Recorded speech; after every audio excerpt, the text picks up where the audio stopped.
last night, as soon as I left here, I went over to Crown Acura, which is right down the road on the left. And average we defined yesterday is the best of the worst. Well, my fella that I got was the worst of the worst. All right. And I'm not kidding. I got there and I went ahead and followed what it said. I was fixing to buy a car for my wife. I mean, I tell the guy I'm going to buy. He walks out, he goes, "Hi, can I help you?" He has a "Hi, can I help you" man in front of his house. Right. He told me what his name was. I told him my name. I told him what I was looking at. It was the Acura RDX. It was a smaller SUV. And I told him there was a white one sitting there. I said my wife had been over here on a Sunday, which was, nobody's around. And she looked at that vehicle, and I told him that I was going to go to the credit union today, get the money, and buy the car Saturday. So, I mean, I'm a laydown, right? Okay, Bob, but let's stop just for 1 second. Okay, so we're in an Acura store. Okay, so it's, it's a little bit upper scale, nicer quality. And he comes out and he says, "Hi, can I help you?" Right. Now, you're going to be spending, that car probably MSRP'd what? Have any idea? 33 something. Okay, so over $30,000. Right. And he doesn't even want to know your name before you spend 33 grand? Right. And did he give you his name? Yes. Okay. Just his first name. Just his first name. So he wanted to make sure you knew who he was, Right. but he didn't really care who you were. Right. Did that make you feel important? No. Absolutely not. All right, just curious. Continue. Anyway, so we talked for just a couple minutes after I told him what I was going to do. He does not even unlock the car for me to see the inside. Doesn't do a walk around, doesn't point out any of the features or benefits of the car. He says, So you're a window shopper at this point. right, he said, "Well, come on in." So I go in and he says, "Have a seat right here." Well, back up.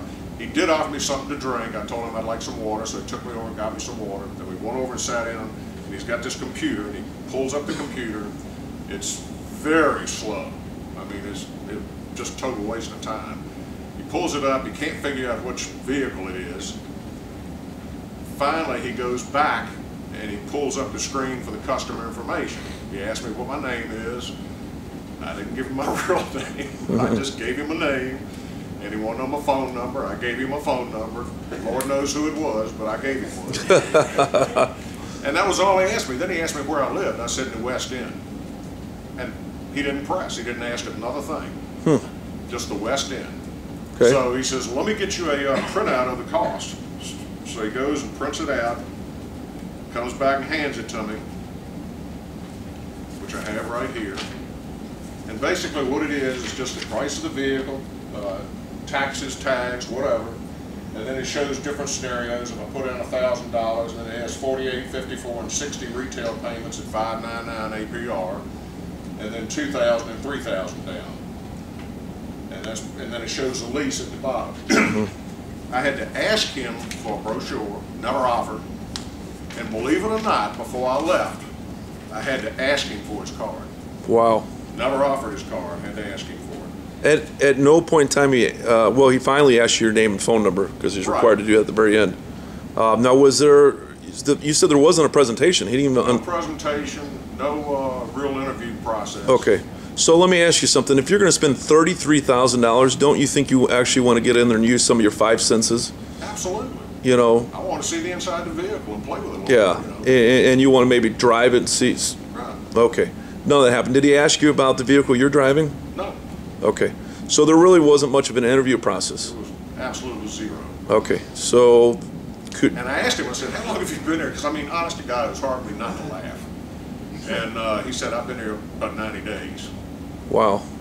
And Okay. I'm thinking, boy, you're doing good for me. What? 90 days. I'm surprised you're still Based upon your training so far, what would you have done different, Bob? everything. Everything. Okay. Starting from the initial what? The meet and greet. And we learned yesterday that's the very most important part Exactly. of the sales processing. And that right there will dictate whether or not you actually control the what? The process. The sales process. And he obviously had no control of the sales process. None. And I wouldn't even put the word sales in the process. It's just, No. I mean, it was more of a, It was like he's never had any training whatsoever. okay, so he could probably sit through maybe 2.5 days with me. He needs it. All right, round of applause.